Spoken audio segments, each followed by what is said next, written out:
as I know that you are a great correspondent, okay, working for China Global Television Network, right, based in Beijing.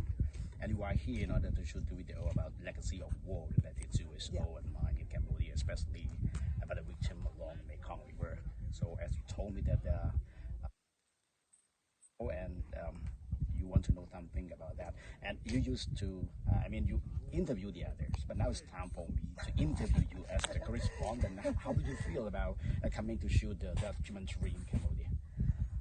Well, this documentary has been in the works for a few months now. So what we wanted was to see the point of view of different countries on how they've dealt with the past 50 years since the Vietnam War, which has impacted a lot of Southeast Asia, right? So how it's impacting in terms of livelihoods, the economy, even the development of the country, and how they're dealing with the impact 50 years on. So if, you know, this situation of UXOs or even Agent Orange, it still persists and it's still having an impact on the population, you know, even generations after the actual war took place. So for these people, you know, that are living constantly with UXOs and the dangers of UXOs, or even Agent Orange and the contamination of Agent Orange, we see that, you know, it's still having an impact. So they're still suffering from the repercussions of a war that was 50 years ago. Tomorrow we are going to a diving unit in order to view the real victim of USO there, and I hope that you will measure how hard their life is after they become a landmine victim, and we hope that you will share to the world how the impacts of the war, not only in Cambodia but in Southeast Asia, by the World War II. During that time, very hard for us.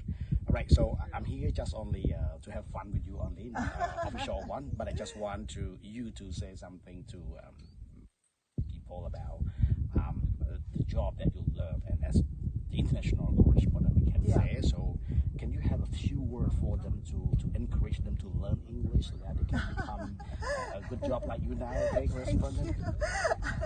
I think, you know, more so than learning English, I think it's more important to understand people, and you know, it's very hard for us as journalists to actually understand what they're going through, especially with a documentary like this. I feel that a lot of it is psychological impact, mental impact, that's very hard for anyone to understand unless you're that person. So we just basically try to do the best we can in telling their stories, because things like this, stepping on a landmine, being a victim, living with pains and scars for your whole life, you know, it's not only that person, but it impacts an entire family, an entire community. So what we're trying to bring here is a bit more understanding of, you know, it's not just physical pain, it's not just physical scars, but also this psychological impact that weighs heavily on not only the person, but a community of people. So I think it's a lot about understanding them.